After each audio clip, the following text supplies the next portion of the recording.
স্বাগত ইন্ডিপেন্ডেন্ট সংবাদে। আপনাদের সাথে আছি আমি আলী আশরাফ এবং আমি জান্নাতুল ফেরদৌস রুবা। এতক্ষণ শিরোনাম জানাচ্ছিলাম, এবার বিস্তারিত।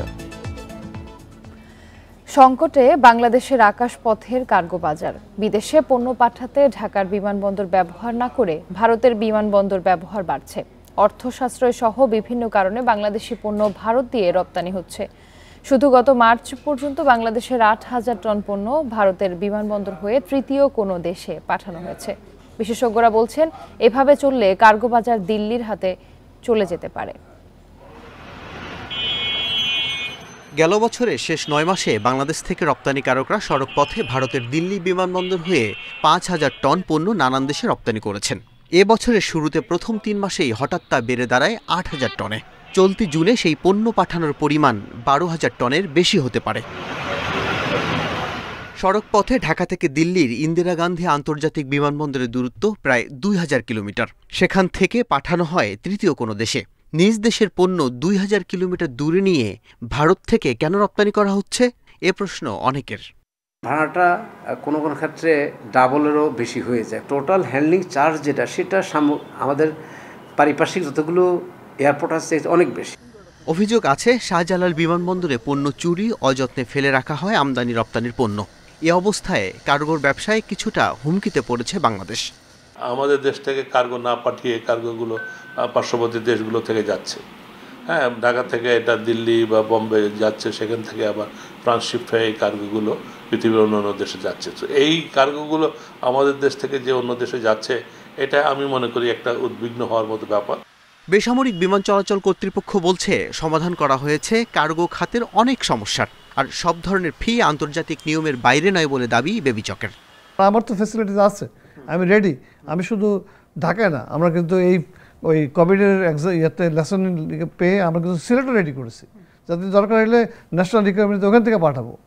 তাই যদি হয়, তারপরেও শাহজালাল বিমানবন্দর বিমুখ কেন রপ্তানিকারকরা? কিছু একটা মেকানিজম করা উচিত, যার ভেতরে তারা এই কার্গোটা বাংলাদেশ থেকে নিতে বাধ্য হয়। আমি যখন ফেল করব যে সিভিল এভিয়েশনের আর ক্যাপাসিটি নেই, বিয়ন্ড দিস ক্যাপাসিটি আমাদেরকে আর্জেন্ট পাঠাতে হবে, পাঠান, অসুবিধা নেই। থার্ড টার্মিনাল চালু হলে আধুনিক যন্ত্রপাতির ব্যবহারে কার্গো হ্যান্ডলিং সুবিধা অনেক বাড়বে বলে আশা করছে বাংলাদেশ বেসরকারি বিমান চলাচল কর্তৃপক্ষ। তখন ভারত নির্ভরতা কমবে বলে দাবি সংশ্লিষ্টদের।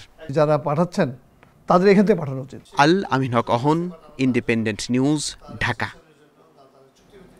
জয়পুরহাটে জনপ্রিয় হয়ে উঠেছে গ্রাম আদালতের বিচার কাজ।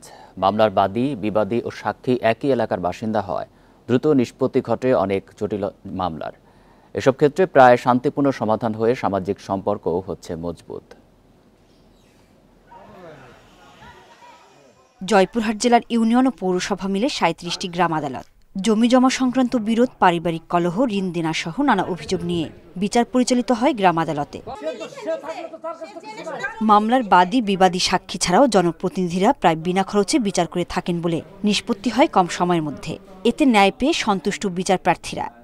২ মাসের ভিতর আমার বিচারটা সুষ্ঠু আদালতে এখানে করে দিল। আদালতে গেলে হয়তো আরও একটু বেশি সময় লাগতো। জমি জমা সংক্রান্ত বিষয়ে অনেক দিন ধরে দুজনের মধ্যে অনেক কেওয়াস চলতেছিল, বছরের পর বছর ধরে, কিন্তু আজকে আমরা গ্রাম্য আদালতে এসে একটা সুন্দর সুষ্ঠু বিচার পেলাম। প্রতি মাসে ৫০ থেকে ৭৫% মামলা নিষ্পত্তি হয়। বাকি মামলাগুলো জটিল হওয়ায় উভয় পক্ষকে উচ্চ আদালতে যাওয়ার পরামর্শ দেন চেয়ারম্যানরা। গ্রাম আদালতের যারা বিচারক, তারা আসলে কখনোই কোনো প্রশিক্ষণ পায় না। আমাদের এই টেবিলে বসে যতটুকু গ্রাম আদালত যে আইন আছে, এই আইনটি আসলে পড়ার মাধ্যমে আমাদের শুধু সেই বিচার কার্যগুলো পরিচালনা করতে হয়। গ্রাম আদালতকে আরও শক্তিশালী ও কার্যকর করতে সরকারি পদক্ষেপের কথা জানালেন এই কর্মকর্তা।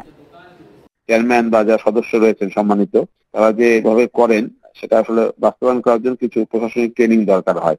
ট্রেনিং গুলো এখনো সম্পূর্ণ হয়নি আমাদের জয়পুরহাটে। ট্রেনিং গুলো সঠিকভাবে আরো হয়, তাহলে মনে হয় এটা আরো কার্যকরী হয় বলে আমি মনে করি। প্রতি মাসে ৭ থেকে ৮টি মামলা করা হয়। মামলার প্রায় সবগুলো শান্তিপূর্ণভাবে নিষ্পত্তি করে গ্রাম আদালত। Independent news. নাটোরে বয়স্ক বিধবা ও গর্ভবতী ভাতা কার্ড বিতরণে অনিয়মের অভিযোগ উঠেছে। সরকারের এসব সুবিধা পাওয়ার যোগ্যদের বাদ দিয়ে টাকার বিনিময়ে সচ্ছল ব্যক্তি ও স্বজনদের তালিকাভুক্ত করছেন জনপ্রতিনিধিরা। তদন্ত করে ব্যবস্থা নেওয়ার কথা জানিয়েছেন জেলা প্রশাসক।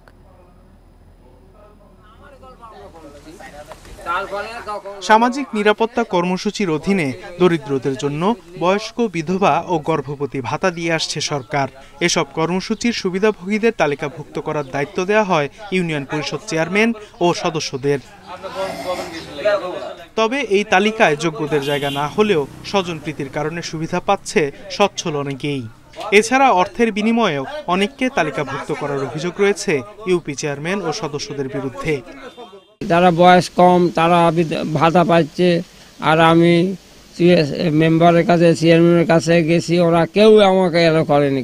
দরখাস্ত করে মেম্বারের কাছে প্রতিবন্ধী কার্ডে লেগে সেই কার্ডটা ঘুরে না দেওয়ার পর 3000 টাকা দেওয়ার পর মেম্বার আমার কার্ডটা দিচ্ছে। আমার স্বামী মারা গেছে 24 বছর।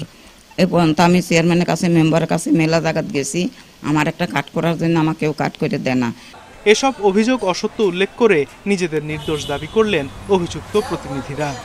যতগুলো সুযোগ সুবিধা আছে আমরা এগুলো যাচাই বাছাই করে, মেম্বার আছে এবং গ্রামের গণ্যমান্য ব্যক্তিবর্গ আছে, তাদের পরামর্শ করে আমরা এগুলো যাচাই বাছাই করে এগুলো পাঠিয়ে দিই সমাজসেবা অধিদপ্তরে। যারা পাওয়ার মতন উপযুক্ত মানুষ, আমরা চেষ্টা করি তাদেরকেই এই ভাতার কার্ড যাতে করে তারা পায় সে ব্যবস্থাগুলো আমরা করে থাকি। তবে সরকারি ভাতা বিতরণে অনিয়মের অভিযোগ পেলে ব্যবস্থা নেওয়ার কথা জানিয়েছে জেলা প্রশাসক। কিছু অসাধু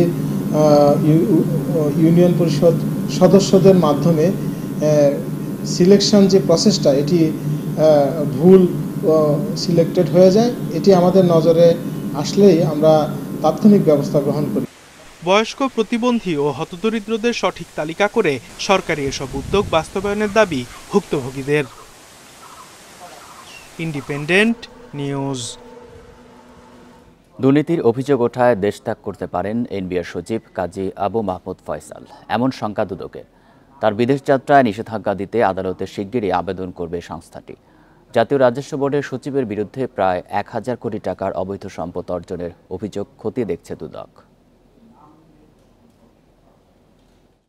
বদলি বাণিজ্য, করদাতাদের ভয়ভীতি দেখিয়ে অর্থ আত্মসাৎসহ নানা ক্ষেত্রে ক্ষমতার অপব্যবহারের অভিযোগ কাজী মাহমুদ ফয়সালের বিরুদ্ধে।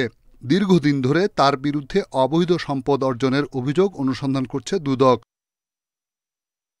সম্প্রতি এনবিআরের সাবেক কর্মকর্তা মতিউর রহমানের ঘটনার পর আবু মাহমুদ ফয়সালের বিষয়টি আবারও গুরুত্ব পায়। বৃহস্পতিবার দুদকের আবেদনে ফয়সালের স্থাবর ও অস্থাবর সম্পদ জব্দের আদেশ দেয় আদালত। একটা বিশাল একটা শক্তি বা ক্ষমতার অধিকারী তারা ছিলেন, সেই কারণে এবং সেটার মাধ্যমে যেটা করেছেন এই ক্ষমতা ব্যবহার নিজে অবৈধ প্রক্রিয়ার মাধ্যমে অর্থ সম্পদের মালিক হয়েছেন। এই প্রক্রিয়াতে তিনি এককভাবে একটি ঘটনা কিন্তু করেন নাই। অন্য দুর্নীতিবাজদের মতো ফয়সালের পালিয়ে যাওয়া ঠেকাতে তার বিদেশ যাত্রায় নিষেধাজ্ঞা দেওয়ার কথা চিন্তা করছে দুদক। অনুসন্ধানের আগেই যদি সাসপেক্টেড হয়, রিজনেবল হয়, তাকে গ্রেফতারের জন্য বিধি বা আইন সংশোধন করতে হবে। কারণ অনুসন্ধানের আগে কাউকে গ্রেফতার করার অভিযোগ, আপনার গ্রেফতার করার আইন নাই। দুর্নীতির টাকা গোপন করতে নামে বেনামে খোলা ফয়সালের 700 ব্যাংক অ্যাকাউন্ট বন্ধ করা হয়েছে।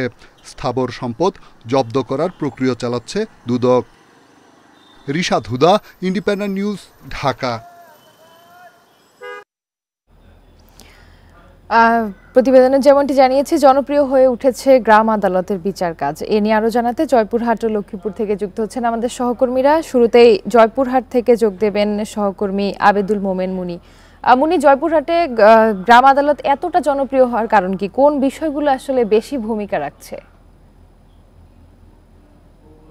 দেখুন, উত্তর জনপথের এই জয়পুরহাট জেলা একটু শান্তিপূর্ণ একটি জেলা এবং এখানে বিশেষ করে প্রকৃতিগতভাবেও মানুষ একটু শান্তিতে বসবাস করে এবং খুব সহজ সরল হয়ে থাকে।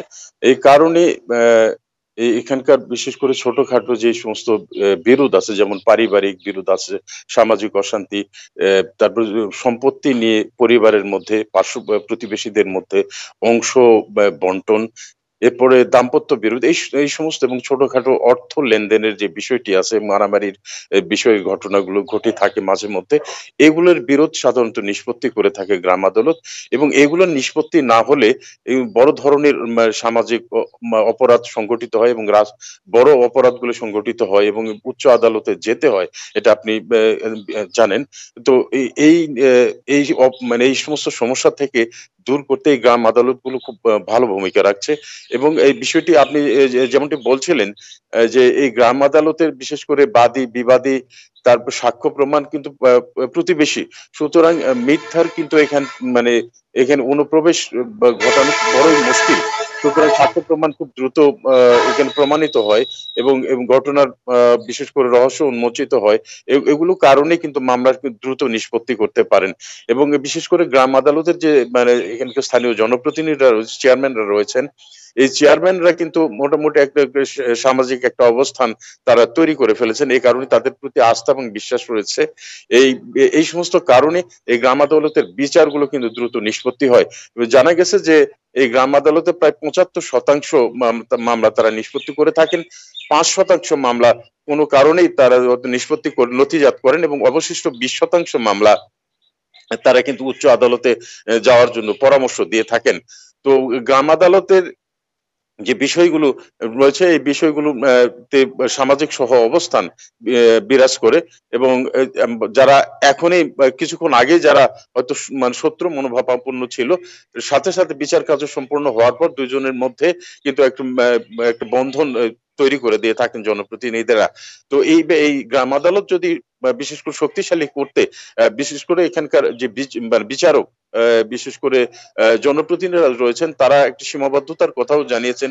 যেমন উচ্চ আদালতের কোন রায় কার্যকর হওয়ার পর তাদেরকে লজিস্টিক সাপোর্ট দেওয়া হয়, তাদেরকে প্রশাসনিক সাপোর্ট দেওয়া হয়, তারা কিন্তু সেটা পাচ্ছেন না। ছোটখাটো কোনো রায় হলে সেই রায়টা কার্যকর করার জন্য তাদের যে প্রশাসনিক ক্ষমতা, সেই ক্ষমতা কিন্তু নেই। এই কারণে এই সমস্ত গ্রাম আদালতের যে বিচারকরা রয়েছেন, তারা দাবি করেছেন যে গ্রাম আদালতকে একটু শক্তিশালী করার জন্য সরকারের সহযোগিতা কামনা করেছেন। তো গ্রাম আদালত নিয়ে এই ছিল আমার কাছে সর্বশেষ তথ্য। মুনি, আপনি আমাদের সাথেই থাকুন। এবার লক্ষ্মীপুর থেকে জানাবেন সহকর্মী আব্বাস হোসেন। আব্বাস, জয়পুরহাটে তো বেশ জনপ্রিয় হয়েছে গ্রাম আদালত, লক্ষ্মীপুরের অভিজ্ঞতা কেমন, কার্যক্রম কেমন চলছে?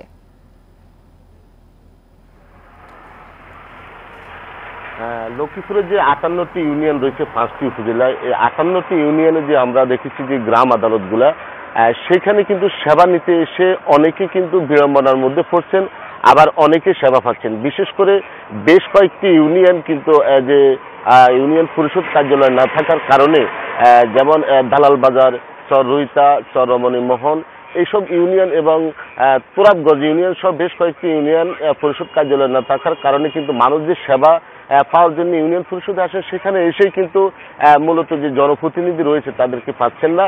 এর বাইরেও কিন্তু অন্যান্য যে ইউনিয়ন পরিষদগুলো রয়েছে সেখানেও কিন্তু একই অবস্থা। অর্থাৎ যেই বিচারের জন্য মানুষজন আসছেন এবং প্রত্যেকটি গ্রাম আদালতে সেখানে তারা অনেক সময় সেবা না পেয়ে তারা ফিরে যাচ্ছেন। তবে এখানে যেসব বিষয় কিন্তু এখানকার যে স্থানীয় ইউপি চেয়ারম্যানদের সাথে কথা হয়েছে বেশ কয়েকজনের সাথে, তারা যেটি জানিয়েছেন, তারা বলছেন যে একদিকে ইউনিয়ন পরিষদ না থাকার কারণে তারা ঠিকমতো সেবা দিতে পারছেন না, অন্যদিকে বিভিন্ন জনবল রয়েছে বা আসবাবপত্র বা অবকাঠামোগত উন্নয়ন না করার কারণে তারা সেবা দিতে হিমশিম খেতে হচ্ছে। তারপরে তারা সেবার যে কার্যক্রম সেটি চালিয়ে যাচ্ছেন বলে তারা জানিয়েছেন। তবে আমি এর বাইরে কিন্তু এখানকার যে নাগরিকরা রয়েছে যারা সেবা দিতে বা বিশেষ করে বয়স্ক ভাতা বা বিধবা ভাতা বা অন্যান্য যে সুযোগ সুবিধা রয়েছে, যেমন জন্ম নিবন্ধন করতে এসে অনেকে কিন্তু তারা কিন্তু দুর্ভোগের মধ্যে পড়েন। পাশাপাশি যে গ্রাম আদালত প্রতি যে সপ্তাহ একদিন করে গ্রাম আদালত বসে প্রত্যেকটি ইউনিয়নে, সেখানে কিন্তু মানুষ যারা সেবা নিতে এসেছেন বা যে বিচার প্রার্থী রয়েছেন তারা কিন্তু ঠিকমতো বিচার পাচ্ছেন না বা ঠিকমতো তাদের বিচার যে কার্যক্রম সেটি হচ্ছে না, অর্থাৎ বিঘ্নিত হচ্ছে বিচার কার্যক্রম। ঠিকমতো যে জনপ্রতিনিধিরা তারা কিন্তু যে ইউনিয়ন পরিষদ কার্যালয়ে তারা অফিস না করার কারণে মূলত এই সমস্যা হচ্ছে। তবে এই বিষয়ে কিন্তু এখানে স্থানীয় যে প্রশাসন বলছেন তারা উদ্যোগ নিচ্ছেন যেন এখানকার যে কাঙ্ক্ষিত মানুষগুলো যারা সেবা পায় সে ধরনের ব্যবস্থা নেওয়ার কথা বলছেন স্থানীয় প্রশাসন। তা আসলে এখানকার যে নাগরিকরা রয়েছেন তারা সেবা পাওয়ার যে কাঙ্ক্ষিত সেবা পেতে তারা যে সকল ধরনের ব্যবস্থা নেওয়ার উদ্যোগ গ্রহণ করার কথা বলছেন। জয়পুরহাট ও লক্ষ্মীপুর থেকে গ্রাম আদালতের বিষয়ে জানাচ্ছিলেন আমাদের সহকর্মীরা। ভারত বিরোধিতার জবাবে সাবেক পররাষ্ট্রমন্ত্রী একে আব্দুল মোমেন বলেছেন, সুসম্পর্ক থাকায় দিল্লির কাছ থেকে ঢাকার প্রাপ্তিও অনেক। কয়েকটি মহল সম্প্রতি হওয়া সমঝোতাগুলো নিয়ে অপপ্রচার চালাচ্ছে বলেও দাবি তার। অন্যদিকে বিএনপিকে উদ্দেশ্য করে আওয়ামী লীগ সাধারণ সম্পাদক বলেছেন, ভারত বিরোধিতা ভুল পথ।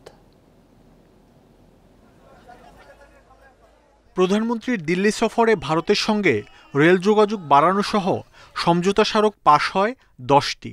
এরপর থেকেই কিছু প্রসঙ্গে বিরোধিতা করে আসছে বিএনপি সহ কয়েকটি রাজনৈতিক দল। আওয়ামী লীগের প্রতিষ্ঠাবার্ষিকী উপলক্ষে সাইকেল র্যালির উদ্বোধন করে এ বিষয়ে কথা বলেন ওবায়দুল কাদের। জানান, ভারত বাংলাদেশের পরীক্ষিত বন্ধু। যারা ভারত বিরোধিতা করছে তারা ভুল করছে বলেও মত তার। আন্দোলনের ইস্যু খোঁজার চেষ্টা করছে, তারা আবারও ভুল পথে হাঁটছে। স্বার্থ বিকিয়ে দিয়ে কারো সাথে বঙ্গবন্ধুর কন্যা কোনো বন্ধু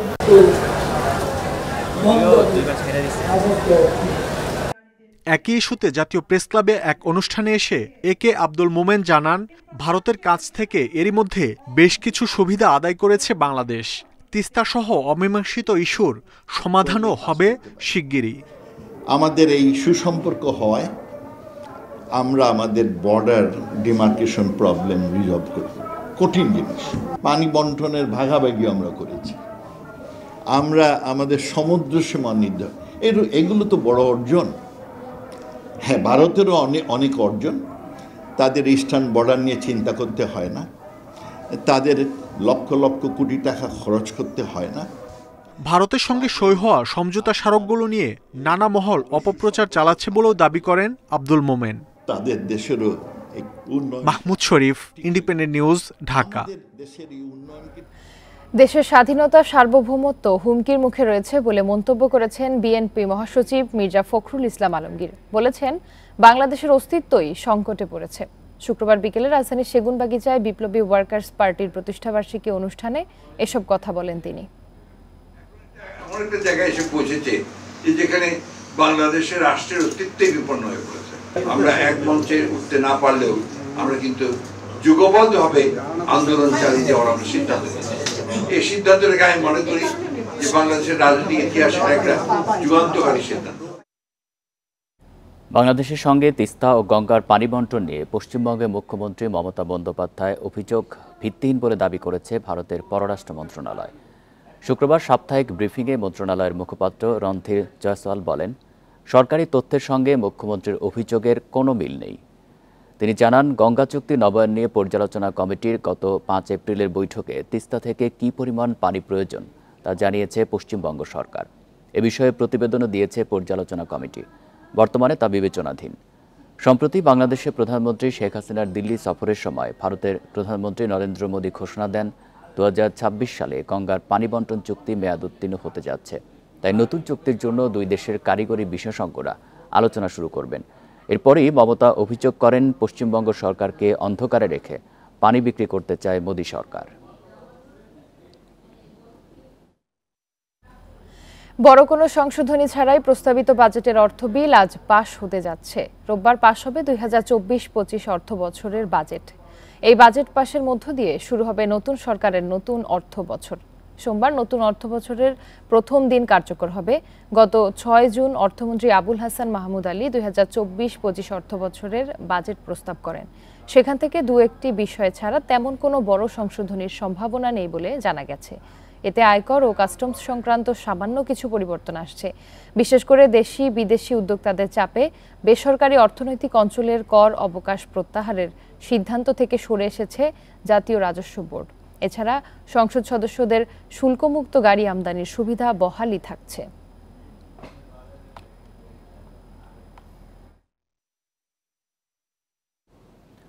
আশ্রয় কেন্দ্র থেকে বাড়ি ফিরতে শুরু করেছে মানুষজন। তবে বন্যার পানি ধীর গতিতে নামায় কমেনি দুর্ভোগ।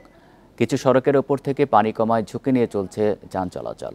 দুর্গত এলাকায় হাসপাতালগুলোতে বাড়ছে রোগীদের ভিড়, আসছে সাপে কাটা রোগীও।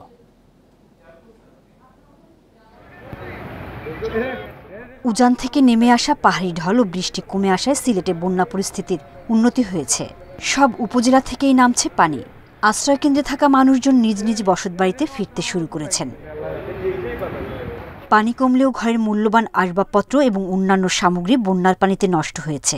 সবকিছু হারিয়ে এখন নিঃস্ব অনেকেই। আমরা ৩০-৩৫টার ঘরের অনেক কিছু নষ্ট হয়ে গেছে, মানে মালপত্র পালং টালং ল্যাপ তুষে যাওয়া কিছু আসেনি, সব ভিজে গেছে। মৌলভীবাজারে বন্যা পরিস্থিতির কিছুটা উন্নতি হলেও পানিতে ডুবে আছে রাস্তাঘাট সহ বসতবাড়ি। গত ২ সপ্তাহ ধরে পানিবন্দী ৫ উপজেলার অন্তত ৩ লাখ মানুষ। ঘরবাড়িতে ফেরার অপেক্ষায় আশ্রয়কেন্দ্রের মানুষেরা। দুর্গত এলাকায় হাসপাতালে বাড়ছে রোগীদের ভিড়, আসছে সাপে কাটা রোগীও। পানি যেরকম কমের এরকম ১৫ দিন লাগবো পানি কমতে।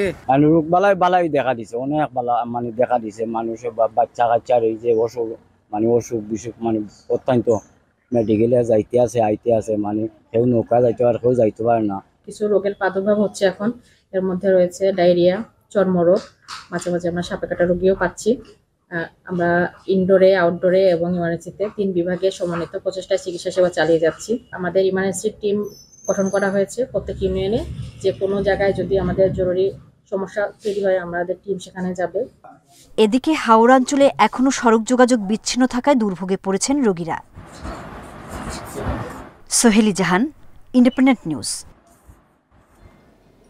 মৌলভীবাজারে বন্যার পানি নামছে ধীর গতিতে। সেখানকার পরিস্থিতি জানবো সহকর্মী তুহিনুর রশিদের কাছে। তুহিন, বন্যার পানি তো ধীর গতিতে নামছে, এতে কি ধরনের সমস্যা হচ্ছে? আর হাসপাতালে তো রোগী বাড়ছে, সেখানকার পরিস্থিতি জানাবেন। দেখুন, মৌলভীবাজারে কিন্তু বন্যা পরিস্থিতি খুবই ধীর গতিতে নামছে। আপনি যেটি বলছিলেন যে আসলে পানি নামার এত ধীর গতি, যার ফলে কিন্তু এই কদিনে মাত্র 1 ফুটের মতো পানি কিন্তু কমেছে। এই জেলার অর্থাৎ 3টি উপজেলা কুলাউড়া-জুড়ি এবং বড়লেখা, এই 3 উপজেলার যে হাওর বেষ্টিত এলাকাগুলি এগুলি এখনও কিন্তু পানিতে নিমজ্জিত আছে। পাশাপাশি মৌলভীবাজার সদর এবং রাজনগর, এই 2 উপজেলার যে কুশিয়ারা নদী পাড়ের যেসব গ্রামগুলি সেগুলিতে কিন্তু এখনও পানি আছে। তবে যে বিষয়টি গত কদিনে কিন্তু পানি কিছুটা কম ছিল এবং এখানকার যে বন্যা কবলিত এলাকার মানুষজন তারা মনে করছিলেন হয়তো পানি কমে আসবে, কিন্তু গতকাল রাত থেকে কিন্তু আবারও বৃষ্টি শুরু হয়েছে। আজও সকাল থেকে কিন্তু মেঘলা আকাশ রয়েছে। গতকাল যে বৃষ্টিপাত হয়েছে যার ফলে এখন কিন্তু আশঙ্কা দেখা দিয়েছে যে আবারও পানি বৃদ্ধির, যার ফলে এই যে দীর্ঘদিন 2 সপ্তাহ ধরে কিন্তু এই অঞ্চলের মানুষ বন্যা কবলিত হয়ে আছেন, কিন্তু এখন আবার বৃষ্টিবাদল যদিও শুরু হয় যার ফলে কিন্তু আবারও পুনরায় যে পানি বৃদ্ধি পাবে। তবে দুর্ভোগের যে বিষয়টি আসলে এই জেলার যে 3টি উপজেলা সেখানে কিন্তু রাস্তাঘাট, বাড়িঘর সব কিন্তু এখনো পানির নিচে আছে। যেসব মানুষজন আশ্রয়কেন্দ্রে অবস্থান নিয়েছিলেন তাদের কিছুটা পানি কমাতে কিন্তু মানুষজন বাড়িঘরে ফিরতে শুরু করেছিলেন। গতকালকেও কিন্তু 7,000-এরও বেশি মানুষ কিন্তু আশ্রয় কেন্দ্রে অবস্থান করছেন এখনও, যার ফলে আপনি বুঝতেই পারছেন যে এখানে বন্যা পরিস্থিতি আসলে খুব একটা স্বাভাবিক হয়েছে সেটি বলা যাচ্ছে না। পানি কমা শুরু হয়েছিল। সড়ক যোগাযোগ যেগুলি আসলে এগুলি পুরোটাই গ্রামীণ অঞ্চলের বিচ্ছিন্ন হয়ে আছে। মানুষজন আসলে চরম দুর্ভোগের মধ্যে রয়েছেন। আর রোগবালাইয়ের যে বিষয়টি আসলে এখানে পানিবাহিত নানান সমস্যা কিন্তু দেখা দিয়েছে। হাসপাতালগুলিতে আমরা খবর নিয়েছিলাম, বিশেষ করে উপজেলা স্বাস্থ্য কমপ্লেক্সগুলিতে কিন্তু এখন আউটডোর ইনডোর 2 জায়গাতেই কিন্তু চিকিৎসা সেবা দেওয়া হচ্ছে এবং মানুষের ভিড় কিন্তু আমরা লক্ষ্য করেছি। বিশেষ করে পানিবাহিত নানান রোগ নিয়ে কিন্তু তারা এই হাসপাতালগুলিতে আসছেন। তো সব মিলে মৌলভীবাজারে এই মুহূর্তে আসলে বন্যা পরিস্থিতি কিছুটা উন্নতির দিকে যাচ্ছিল, কিন্তু আবারও বৃষ্টিবাদলের আশঙ্কা দেখা দিয়েছে, যার ফলে কিন্তু মানুষ এখানকার আতঙ্কের মধ্যে আছেন। আবারও পানি বৃদ্ধি পেতে পারে। এই ছিল আসলে আমার কাছে মৌলভীবাজার থেকে বন্যা পরিস্থিতির সর্বশেষ তথ্য। মৌলভীবাজার থেকে জানাচ্ছিলেন সহকর্মী তুহিনুর রশিদ। বন্যপ্রাণী সংরক্ষণ আইন অনুযায়ী সাপ ধরা ও হত্যা করা দণ্ডনীয় অপরাধ, অথচ চন্দ্রবোরা বা রাসেলস ভাইপার আতঙ্কে সারা দেশে নির্বিচারে মারা হচ্ছে সাধারণ সাপ। গুজব সৃষ্টি করে একটি চক্র সাপ পাচারে সক্রিয় হয়ে উঠেছে। সামাজিক যোগাযোগ মাধ্যম ব্যবহার করে আক্রান্ত এলাকা থেকে সাপ উদ্ধার করছে তারা। এতে চিকিৎসা বিজ্ঞান ও কৃষিতে বড় ক্ষতি হতে পারে বলে শঙ্কা গবেষকদের। চন্দ্রবোরা বা রাসেলস ভাইপার এখন সবচেয়ে আলোচিত নাম। কিছুদিন ধরে দেশের বিভিন্ন স্থানে এ সাপ সাধারণ মানুষকে কামড় দিচ্ছে বলে প্রচার চালানো হয়। তবে এই সাপে দংশনের ঘটনা খুবই কম। আতঙ্ক থেকেই সব ধরনের সাপ হত্যা শুরু হয়েছে। এ প্রবণতায় মারা যাচ্ছে নির্বিষ সাপও। এই বৈচিত্র্য যদি হারিয়ে যায় তাহলে আমরা তো আমাদের ভবিষ্যতে থেকে অ্যান্টিব্যাকটেরিয়াল যে কিছু পেপটাইড সাপের বিষ থেকে হচ্ছে, অ্যান্টি ক্যান্সারের জন্য ড্রাগ সাপের বিষ থেকে তৈরি হচ্ছে, তাহলে এই সম্পদই যদি আমাদের হারিয়ে যায় তাহলে তো ভবিষ্যতে আমরা আমাদের ট্রিটমেন্টের জন্য লিড কম্পাউন্ড তৈরির মূল সূত্রটাই হারিয়ে ফেলবো। সাপ আতঙ্কের সময়টাকে কাজে লাগিয়ে সামাজিক যোগাযোগ মাধ্যমে ঘোষণা দিয়ে সাপ সংগ্রহে নেমেছে বেশ কিছু চক্র, অথচ সাপ ধরায় এদের নেই কোনো অনুমোদন। বন বিভাগ বলছে কোথাও আক্রান্তের ঘটনা ঘটলে বন বিভাগের হটলাইনে তথ্য দিতে। অনেক সময় অজগরের বাচ্চা অথবা আরও একটা বোয়া সাপ আছে, স্যান্ড বোয়া বলে, এই সাপের বাচ্চা মেরে ফেলে। কোবরার স্পেসিস রাসেল ভাইপারকে খায়, ক্রেইটও রাসেল ভাইপারকে খায়। তা আমরা যদি ক্রেইট এবং কোবরা মেরে ফেলি তাহলে রাসেল ভাইপার তো আরেকটু বাড়ার সুযোগ পাবে। সাপকুল যদি হারিয়ে যায় বাংলাদেশ থেকে, বাংলাদেশের পরিবেশের বড় রকমের বিপর্যয় দেখা দেবে। বাংলাদেশের ইঁদুরের সংখ্যা অনেক বেড়ে যাবে। বাংলাদেশের কৃষকরা প্রচুর আগের তুলনায় অনেক অনেক গুণ বেশি ফসল হারাবে এবং পোকামাকড়ের সংখ্যা অনেক বেশি বেড়ে যাবে। বন বিভাগ বলছে সাপ আতঙ্কের সুযোগে একটি চক্র সাপ পাচারেও নেমেছে। তারা এই সুযোগে এই ধরনের বন্যপ্রাণী ধরে নিয়ে তাদের স্বার্থ হাসিল করার জন্য কিন্তু এগিয়ে যাবে। কাজে এটি অত্যন্ত ভয়ঙ্কর। এই জন্য আমাদেরকে আইনের প্রতি শ্রদ্ধাশীল হতে হবে। 2012 সালে বন্যপ্রাণী সংরক্ষণ আইনে সাপ ধরা, আবাস নষ্ট ও হত্যা করলে 1 বছর জেল ও 50,000 টাকা জরিমানার বিধান রয়েছে। Shahriar Anirban, independent news, Dhaka. মৌসুমের আগেই চট্টগ্রামে চোখ রাঙাতে শুরু করেছে ডেঙ্গু পরিস্থিতি। এখন পর্যন্ত চট্টগ্রামে মারা গেছে 3 ডেঙ্গু রোগী। চিকিৎসকেরা বলছেন নগরী ছাড়াও আশঙ্কাজনকভাবে উপজেলাগুলোতেও বাড়ছে ডেঙ্গুর প্রকোপ। বসা নিধনে নিয়োজিত সংস্থাগুলো এখনও কুম্ভকর্ণের ঘুমে আচ্ছন্ন বলে মন্তব্য নাগরিক সমাজের। স্বাস্থ্য বিভাগের তথ্য মতে চলতি বছর চট্টগ্রামে এখনো পর্যন্ত ডেঙ্গু আক্রান্ত হয়েছে 187 জন, মারা গেছেন 3 জন। এই হিসেব শুধুমাত্র যারা বিভিন্ন হাসপাতালে চিকিৎসা নিচ্ছেন তাদের। ঘরে কিংবা ব্যক্তিগত চিকিৎসকের পরামর্শ নেওয়া রোগীর হিসেব নেই কারো কাছে। চলতি বছর আক্রান্ত রোগীদের প্রায় অর্ধেকই শহরের বাইরের, যা আলাদা করে দুশ্চিন্তা বাড়াচ্ছে চিকিৎসকদের। একটা সময় ছিল ডেঙ্গি ছিল শুধু শহরের মানুষের রোগ। এই শহরের মানুষ আমরা পেতাম যে শহরের বিভিন্ন জায়গা থেকে রোগী আসছে। ইন্টারেস্টিং হচ্ছে এইবার যে রোগীগুলি পাচ্ছে এর একটা বড় অংশ আসছে কিন্তু মফস্বল শহর থেকে। সিটি কর্পোরেশন বলছে শুধু তাদের উদ্যোগে ডেঙ্গু নিয়ন্ত্রণ সম্ভব নয়। বিষয়টিকে দায়িত্ব এড়ানো উল্লেখ করে নাগরিক সমাজের অভিযোগ, মশা মারার নামে দুর্নীতি চলছে। ওষুধ ছিটিয়ে এই ডেঙ্গু প্রতিরোধ করা সম্ভব নয়।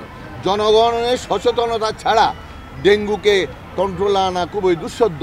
আমরা লিফলেটিং করছি, মাইকিং করছি, শুধু কিছু ফগার মেশিন দিয়ে ফাঁকা বুলি আওয়াজ করানো ছাড়া ওরা কোনো ওষুধে ব্যবহার করে না। এবং এমন ওষুধ ব্যবহার করেছে শুনেছি যে মশা যে ওষুধ খেয়ে আরও সেই হৃষ্টপুষ্ট হয়, আরও স্বাস্থ্যবান হয়। গত বছর চট্টগ্রামে মোট ডেঙ্গু আক্রান্ত হয়েছিল 14,087 জন, মারা গিয়েছিল রেকর্ড 107 জন। অনুপম শীল, ইন্ডিপেন্ডেন্ট নিউজ, চট্টগ্রাম। নিরাপত্তা কর্মী সংকট সহ অন্তত 5টি কারণে বগুড়া জেলা কারাগার এখনও নিরাপত্তার ঝুঁকিতে রয়েছে। গত বুধবার রাতে কারাগার থেকে মৃত্যুদণ্ডপ্রাপ্ত 4 কয়েদি পালিয়ে যাওয়ার পর গঠিত তদন্ত কমিটির একটি সূত্র এ তথ্য দিয়ে জানিয়েছে 1883 সালে নির্মিত এ কারাগারে ধারণ ক্ষমতার অতিরিক্ত বন্দীও ঝুঁকির আরেকটি কারণ। 141 বছর আগে ব্রিটিশ সরকারের আমলে নির্মিত বগুড়া জেলা কারাগারের ধারণ ক্ষমতা 775 জন হলেও সেখানে গড়ে থাকে 2000। এই বিপুল সংখ্যক বন্দীর নজরদারির জন্য প্রয়োজন অন্তত 250 জন নিরাপত্তা কর্মী, কিন্তু আছেন মাত্র 186 জন। জীর্ণশীর্ণ ভবনগুলো যে কোনো সময় ভেঙে পড়তে পারে, এই ঝুঁকির কথা গণপূর্ত বিভাগকে একাধিকবার চিঠি দিয়ে জানিয়েছে কারা কর্তৃপক্ষ।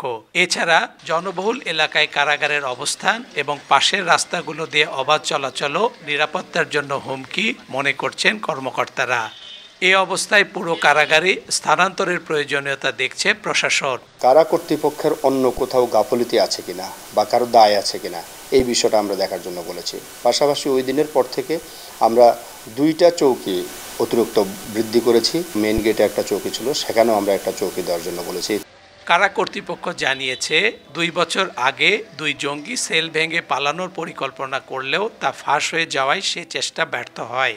এসব ঘটনা বগুড়াবাসীর মধ্যে ভীতির সঞ্চার করেছে বলে দাবি নাগরিক সমাজের। এটা বগুড়াবাসীকে আতঙ্কিত করেছে এবং বহু পুরানা এবং জনবহুল এলাকাতে এই ব্রিটিশ আমলের কারাগারটি আসলেই কারার নিরাপত্তার জন্য খুবই ঝুঁকিপূর্ণ। বগুড়া জেলা কারাগারের 2টি কন্ডেম সেলের 9টি কক্ষের সবগুলোই ঝুঁকিপূর্ণ, আর সেখানেই আছে 2 জঙ্গি সহ মৃত্যুদণ্ডপ্রাপ্ত 17 কয়েদি। Hasibur Rahman, independent News, Bogura. দক্ষিণাঞ্চলের বিভিন্ন জেলায় চরমে পৌঁছেছে লোডশেডিং এর ভোগান্তি। তীব্র গরমে একদিকে ব্যাহত হচ্ছে স্বাভাবিক জীবনযাত্রা, অন্যদিকে লোকসান বাড়ছে বিভিন্ন বাণিজ্যিক প্রতিষ্ঠানের। পায়রা তাপবিদ্যুৎ কেন্দ্রের একটি ইউনিট বন্ধ থাকায় ঘাটতি বেড়েছে বলছেন সংশ্লিষ্টরা।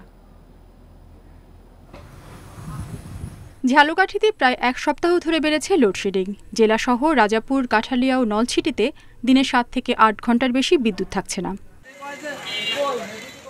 একই ভোগান্তি পটুয়াখালীতেও। কুয়াকাটায় লোডশেডিংয়ের মাত্রা অস্বাভাবিক বেড়েছে বলে দাবি স্থানীয়দের। ভোলায় শহরের চেয়ে গ্রামে ভোগান্তি বেশি। 7-8 থেকে 8 বার বিদ্যুৎ চলে যায়। একবার বিদ্যুৎ গেলে 1 ঘন্টা 1.5 ঘন্টা এইভাবে বিদ্যুৎ আর আসে না। এই লোডশেডিং এর কারণে আমাদের বিক্রি কম, প্রচন্ড গরমে দোকানে বসতে অসুবিধা। বিদ্যুতের ঘাটতির নেতিবাচক প্রভাব পড়েছে পাথরঘাটায় সামুদ্রিক মৎস্য অবতরণ কেন্দ্রেও। বরফ সংকটে কম দামে মাছ বিক্রি করতে বাধ্য হচ্ছেন জেলেরা।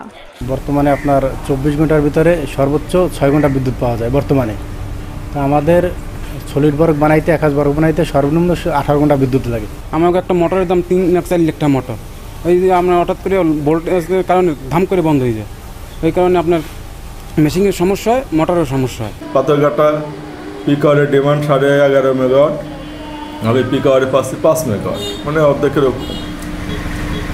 এটার সমাধান, প্রাথমিক সমাধান হচ্ছে এই ইউনিটগুলো যদি চালু হয়ে যায় তাহলে পূর্বের অবস্থা ফিরে আসবে। নিয়মিত রক্ষণাবেক্ষণের জন্য পায়রা তাপবিদ্যুৎ কেন্দ্রের একটি ইউনিট বন্ধ থাকায় বেড়েছে বিদ্যুৎ ঘাটতি। তবে সপ্তাহখানেকের মধ্যেই ইউনিটটি চালু করে পরিস্থিতি স্বাভাবিক করার আশা সংশ্লিষ্টদের।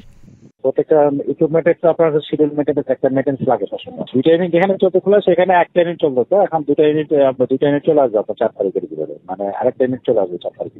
লোডশেডিং পরিস্থিতি দ্রুত উন্নয়ন না হলে ভোগান্তি ও অর্থনৈতিক ক্ষতি বাড়ার শঙ্কা ভুক্তভোগীদের। রেশমি নন্দী, ইন্ডিপেন্ডেন্ট নিউজ। ঘূর্ণিঝড় রিমালে ক্ষতিগ্রস্ত সামিটের ভাসমান টার্মিনালটি 1 মাস ধরে অচল। তাই এলএনজি আমদানি কমায় শিল্প কারখানা ও সিএনজি স্টেশনগুলো চরম গ্যাস সংকটে। বিতরণকারী প্রতিষ্ঠান তিতাস বলছে চাহিদার তুলনায় তারা 25 থেকে 30% গ্যাস কম পাচ্ছে। পরিস্থিতির উন্নতি হতে সময় লাগবে 2 সপ্তাহেরও বেশি। ঘূর্ণিঝড় রেমালে সামিটের ভাসমান এলএনজি টার্মিনাল ক্ষতিগ্রস্ত হয়, যার সংস্কার কাজ চলছে সিঙ্গাপুরে। সচল আরেক টার্মিনাল থেকে দৈনিক মিলছে 500 থেকে 550 মিলিয়ন ঘনফুট গ্যাস। সরবরাহ কমায় গাজীপুরের কোনাবাড়ি, মৌচাক, শফিপুর ও চন্দ্রা, ড্যামরা, মদনগঞ্জ, নারায়ণগঞ্জের শিল্পাঞ্চলে গ্যাস সংকট প্রকট। কারখানা পুরোদমে সচল রাখতে দরকার 10 থেকে 15 PSI গ্যাসের চাপ। গাজীপুর, মাওনা, রূপগঞ্জ, 2500, নারায়ণগঞ্জ, ফতুল্লা, সাভারের অনেক ইন্ডাস্ট্রিতে গ্যাসের প্রেশার কোথায় 0, কোথায় 2-3 নেমে আসে। দিনের বেলা, রাতে হয়তো কিছুটা থাকে। শুধু শিল্প উৎপাদনই নয়, রাজধানী ও আশেপাশের এলাকায় সিএনজি স্টেশনেও দিনের বেশিরভাগ সময় মিলছে না গ্যাস। ব্যক্তিগত গাড়ি থেকে শুরু করে অটো চালক সবাই পড়েছেন ভোগান্তিতে। ঈদের পর থেকে সমস্যা, গ্যাস নাই, গেলে দাওয়াই দেয় সিকিউরিটিরা, গ্যাস নাই। যান রাতের বেলা আসেও কামা নাই, আবার 1-150 গাড়ি সিরিয়াল দিয়ে 1-2 ঘন্টা সময় লাগে। ঢুকলে হয়তো 100 টাকা 150 টাকার গ্যাস ঢোকে।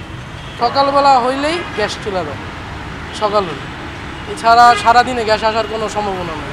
কয়েক স্টেশন ঘুরে এইখানে লাস্ট আসছে গেছে, এখন আর গ্যাসও নাই, কোথাও যাওয়ার মতো সুযোগ নেই। স্বাভাবিক সময়ে 1000 MMCF এলএনজি ও দেশীয় সহ প্রায় 3100 মিলিয়ন ঘনফুট গ্যাস সরবরাহ করা হয়। এর মধ্যে দেশের বেশিরভাগ এলাকায় তিতাস বিতরণ করে 1800 থেকে 1900 ঘনফুট গ্যাস। কর্ণফুলি আছে, ওখানে বাখরাবাদ আছে, তারা তো ওইদিকে কোনো গ্যাস খুব কম, চিটাগাং তো গ্যাস নাই। তো ওই গ্যাসটা কিন্তু ওরা ওদের মোটামুটি 300 থেকে 400 মিলিয়ন গ্যাস ওদের লাগে। এই হিসাবে যে 500 মিলিয়ন গ্যাস কাট হয়েছে, আমার মোটামুটি 400 মিলিয়ন আমার কাছ থেকে চলে গেছে, মানে আমার কাট হয়ে গেছে। আমার গ্রাহকরা খুবই উদ্বিগ্ন। খালাসের সক্ষমতা কমায় স্পট বা খোলা বাজারের এলএনজি আমদানি আপাতত বন্ধ আছে। পেট্রোবাংলা জানায়, জুলাই মাসের মাঝামাঝি সামিটের টার্মিনালটি সংস্কার শেষে দেশে ফিরবে। Hari Saha, independent news, Dhaka. পর্যটক টানতে পারছে না বগুড়ার শিবগঞ্জের প্রত্নস্থল ভাসু বিহার। অনুন্নত অবকাঠামো আর পর্যাপ্ত সুযোগ সুবিধার অভাবই এর কারণ বলছেন ভ্রমণ প্রিয় মানুষ। পর্যটনের জন্য গুরুত্বপূর্ণ স্থানকে আকর্ষণীয় করতে উদ্যোগ নেওয়া হচ্ছে বলে জানিয়েছেন কর্মকর্তারা। দেশের অন্যতম গুরুত্বপূর্ণ প্রত্নতাত্ত্বিক নিদর্শন ভাসু বিহার বগুড়ার মহাস্থানগড় থেকে কয়েক মাইল পশ্চিমে 4টি মন্দির নিয়ে কালের সাক্ষী হয়ে রয়েছে দক্ষিণ এশিয়ার গুরুত্বপূর্ণ এ সাইটটি। ক্ষুদ্রাকৃতির মূর্তি, সিলমোহর, পাথরের গুটিকা, মাটির প্রদীপ সহ নানা নিদর্শন সমৃদ্ধ করেছে এই বিহারের ঐতিহ্যকে। তবে সুযোগ সুবিধা না থাকায় ভাসু বিহার ভ্রমণে আগ্রহ হারাচ্ছেন পর্যটক। পানি তৃষ্ণার্ত হয়, এখানে কোনো ওয়াশরুম নেই বা রেস্টুরেন্ট নাই যে আমরা একটু খাবো কিছু, এরকম কোনো ব্যবস্থা নেই। একটা বসার জায়গা নেই, যে বৃষ্টি হলে যে একটা ছাউনির নিচে দাঁড়াবো, আমরা দাঁড়াতে পারবো না, আমরা সবাই বৃষ্টিতে ভিজে যাব। সরকার উদ্যোগ নিয়ে এখানে এই ইটের দেয়ালের পেছনের ঐতিহ্যটা টাঙিয়ে দিত, তাহলে বুঝতে পারতো যে এর পেছনের ঐতিহ্যটা কেমন। দৃশ্যত কোনো উন্নয়ন চোখে না পড়লেও কর্তৃপক্ষের দাবি স্থানটি আকর্ষণীয় করতে উদ্যোগ নেওয়া হয়েছে। সাইট এবং দর্শনার্থীদের নিরাপত্তার জন্য বাউন্ডারি প্রাচীর ইতিমধ্যে নির্মাণ করা হয়েছে, টিকিট কাউন্টার করা হয়েছে, তবে টিকিট এখনো চালু হয় নাই। টিকিট চালু হওয়ার পরে বাগান সৌন্দর্য বর্ধনের জন্য বাগান, দর্শনার্থী সুবিধার জন্য বসার বেঞ্চ, ছাউনি এবং সাথে ক্যান্টিন তৈরি করার একটা পরিকল্পনা আমাদের আছে। চীনা পরিব্রাজক হিউয়েন সাং 638 থেকে 645 খ্রিস্টাব্দ পর্যন্ত বেঙ্গল ভ্রমণের এক পর্যায়ে ভাসু বিহার আসেন, যা পরে তার লেখায় স্থান পায়। হিউয়েন সাং এটিকে প্রসিপ বিহার হিসাবেও উল্লেখ করেন। ভাসু বিহারে প্রথম খনন করা হয় 1973-74 অর্থ বছরে। খননে মন্দিরের পাশাপাশি পাওয়া যায় ধর্মীয় এ শিক্ষা প্রতিষ্ঠানে বৌদ্ধ ভিক্ষুদের 26টি কক্ষ।